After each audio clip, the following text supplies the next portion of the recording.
In the heart of Clearwater, a small town plagued by corruption and distrust, the police department was a fortress of silence. The officers, mostly white and male, had grown comfortable in their power, dismissing anyone who dared to challenge their authority. But that was about to change. Samantha Reed, a determined woman in her late 30s, stepped into the precinct for the first time, dressed in a simple black blouse and tan pants. She was met with indifference. The officers barely glanced her way, too engrossed in their mundane routines. Officer Blake, a burly man with a cocky demeanor, sneered at her shoes, mocking her presence. "Guess the janitor's late again," he chuckled, eliciting laughter from his colleagues. Samantha remained composed, her heart racing but her face a massive calm. She had come to observe, to understand the culture that had allowed this department to fester in its own rot. As she walked through the hallways, she felt the weight of history pressing down on her. The walls whispered stories of racial profiling and excessive force, a legacy of impunity that had been passed down through generations. When she reached the briefing room, the atmosphere shifted. The officers, who had laughed at her moment before, now sat in silence, their eyes darting nervously. Samantha stepped forward, placing a slim black folder on the podium. "My name is Samantha Reed," she announced, her voice steady. "I am your new chief of police." The room fell silent, the air thick with tension. Samantha could see the disbelief etched on their faces. "I came here quietly," she continued. "To observe what I witnessed in this building within my first hour was not just disappointing. It was revealing." She detailed the inappropriate conduct, the blatant disregard for professional decorum, and the racial profiling disguised as routine procedures. "I've seen departments like this before," she said, her gaze piercing through the room. "But this is different because some of you genuinely believe no one is watching." She paused, letting her words sink in. Public trust is not a given. It is earned, and this department, as it stands, has lost that trust. As she spoke, Samantha noticed Officer Luis Martinez, a Puerto Rican officer in his mid-30s, nodding in agreement. He had been watching proceedings with a mix of fear and hope. "If you're serious about change, I'm with you," he said, his voice steady. Blake, however, was not ready to concede. "So what? You think you know this place?" he spat, his anger palpable. "You don't know the streets." Samantha met his gaze without flinching. "You're right. I don't know what it's like to pull someone over for a broken taillight and end it with a bruised jaw. But I do know this. If you need unchecked power to feel safe in your job, then you're not protecting anyone. You're protecting yourself." The tension in the room was electric. Samantha had made her point, but the battle was far from over. Over the next few weeks, she initiated internal audits, reviewed use of force reports, and began to dismantle the culture of silence that had permeated the department. The officers who once mocked her now shuffled to the halls, their bravado replaced by uncertainty. But change came at a cost. One night, Samantha discovered that someone had slashed the tires on her unmarked car, leaving a message keyed into the driver's side. Traitor. She didn't report it. She simply replaced the tires and continued her work. Intimidation wouldn't deter her. As the weeks passed, the pressure mounted. A right-wing blog published a story accusing her of being a radical plant, claiming she was targeting police with federal help. Protests erupted outside the precinct, with officers being pushed to choose sides. The atmosphere was charged, and Samantha knew she had to iron a bold move. She called a press conference. "I've been called radical, unqualified, and even criminal," she stated, her voice unwavering. "But let me be clear. What's criminal is what this department allowed to happen for years." She opened a file box filled with real cases, real people, victims of police misconduct. If standing up for them makes me controversial, then controversy is overdue. The video she released went viral, igniting a firestorm of support from the community. People began to speak out, sharing their stories of abuse and neglect. The tide was turning, and Samantha was at the forefront of a movement for change. But the old guard wasn't finished yet. A group of former officers filed a civil suit against her, accusing her of creating a hostile work environment. They aimed to drain her resources and paint her as unstable. Samantha knew this was a classic tactic to undermine reform, but she refused to back down. With the help of Officer Luis, She uncovered a timeline of internal payouts, silencing fees disguised as community grants. The evidence was damning, and Samantha called for a special oversight hearing, requesting federal receivership for the department. The backlash was swift, but the community was beginning to rally behind her. The next community forum. A young girl named Naomi stood up, trembling but resolute.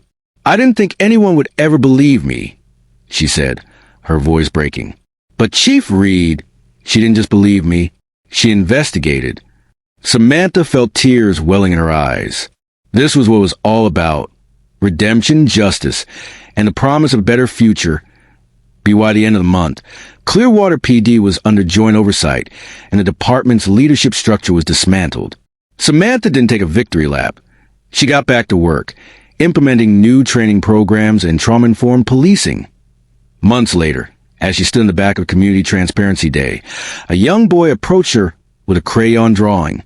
"That's you," he said shyly, handing it to her.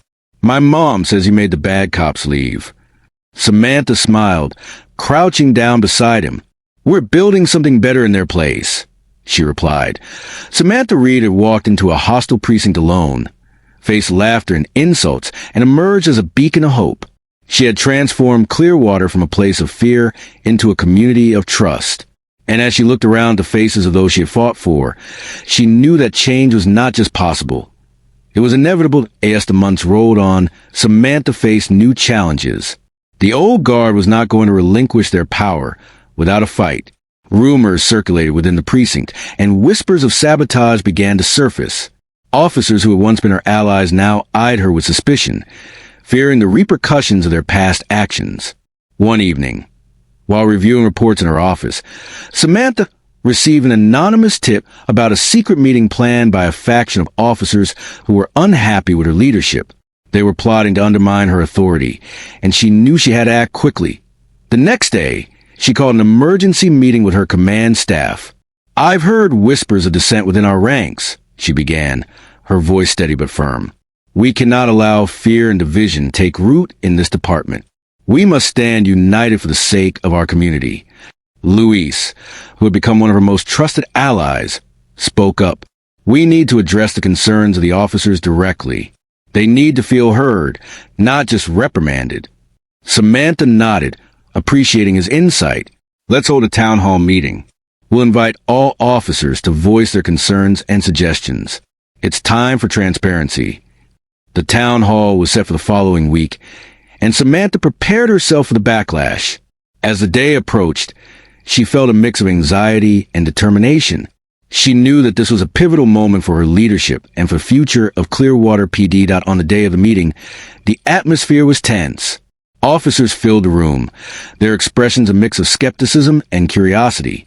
Samantha stood at the front, flanked by Luis and a few other supportive officers. "Thank you all for coming," she began. "Today, we're here to listen to each other. I want to hear your concerns, your ideas, and your vision for this department." As officers began to speak, the room filled with a cacophony of voices. Some expressed their frustrations about the new policies, while others shared their fears about the changes. But amidst the dissent, there were also voices of support. Officers who had witnessed the injustices spoke up, sharing their stories of how the old ways had failed them in the community. Samantha listened intently, taking notes and acknowledging each speaker. "I appreciate your honesty," she said after a particularly emotional testimony. "It's clear that we have a long way to go, but I believe we can rebuild this department together." As the meeting progressed, a shift began to occur. Officers who had been skeptical started to see Samantha not as an outsider, but as a leader who genuinely cared about their concerns. By the end of the town hall, there was a palpable sense of unity in the room. After the meeting, Samantha received a message from Naomi's mother, Kira. "Thank you for believing in my daughter," she wrote. "You've given us hope." Samantha felt a surge of emotion. This was why she had taken on this challenge: to restore faith in the system and to protect those who had been marginalized. However, the old guard was still lurking in the shadows. One night, as Samantha left the precinct, she noticed a figure watching her from a distance. It was Blake, his expression dark and menacing. "You think you've won, Reed?" he sneered. "You're just a pawn in a game you don't understand."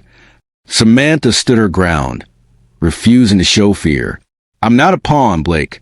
I'm here to change the game. And if you think intimidation will work on me, you're mistaken." With that, she walked away, her resolve stronger than ever. As the weeks turned into months, Samantha continued to implement reforms. She introduced community policing initiatives, encouraging officers to engage with residents outside of enforcement situations. She organized workshops on implicit bias and de-escalation techniques, fostering a culture of understanding and respect. The community began to respond positively. Crime rates started to drop, and trust between the police and residents began to rebuild. People who had once feared the police now felt empowered to speak out, knowing they had a chief who would listen. But the old guard was not finished. They began to spread rumors about Samantha, attempting to undermine her credibility. They claimed she was unqualified and that her reforms were causing chaos within the department. Samantha knew she had to confront these lies head-on. In a bold move, she organized a press conference to address the rumors. "I've heard the accusations," she stated, her voice steady. "But let me be clear. The only chaos in this department comes from those who refuse to adapt to the changes necessary for progress. I am committed to transparency and accountability, and I will not back down." The press conference garnered significant media attention, and the community rallied behind her. Support poured in from local organizations, and citizens began to attend city council meetings to voice their support for Samantha's leadership. As the pressure mounted, Blake and his allies grew desperate. They began to plot more drastic measures to undermine her authority. One night, Samantha received a call from Luis, his voice urgent. "Samantha, you need to be careful.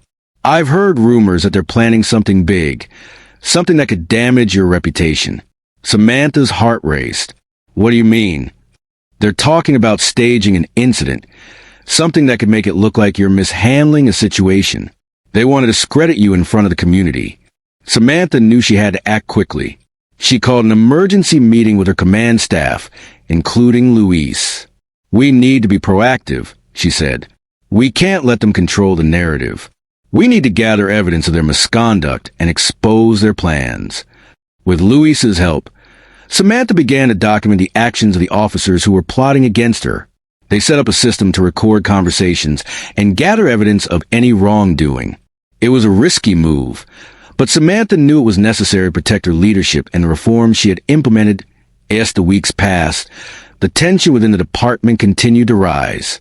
Officers who had once been allies began to distance themselves from Samantha, fearing the backlash from the old guard.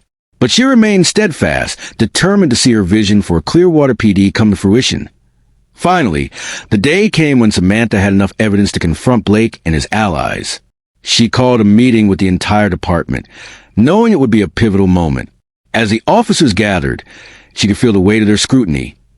"Thank you all for coming," she began, her voice steady. "Today, I want to address the rumors and the division that has been sown within our ranks. I have gathered evidence of misconduct and attempts to undermine our progress." Samantha presented the evidence, detailing the conversations and actions of those who had plotted against her. The room was silent as she laid bare the truth. This department deserves better than to be torn apart by fear and intimidation. We must stand united for the sake of our community. As she finished, she looked around the room, searching for signs of support. To her surprise, several officers began to speak up, expressing their agreement with her vision for change. "We need to move forward together," one officer said. "We can't let the past dictate our future." The tide was turning. The officers who had once been skeptical began to see the value in Samantha's leadership. They realized that the old ways were not sustainable and that they had a responsibility to serve their community with integrity. In the weeks that followed, the department began to heal. Officers who had once been divided now worked together to implement the reforms Samantha had proposed. The community responded positively, and trust began to rebuild. Samantha's leadership had transformed Clearwater PD from a place of fear into a beacon of hope. She had faced adversity head-on, refusing to back down in the face of intimidation. And as she looked around the officers who had once mocked her, she knew that change was not just possible, it was inevitable. Months later, As she stood in front of a crowd at a community event, Samantha felt a sense of pride. The town had come together to celebrate the progress they had made. "This is just the beginning," she said, her voice filled with conviction. "Together, we will continue to build a department that serves and protects everyone in our community."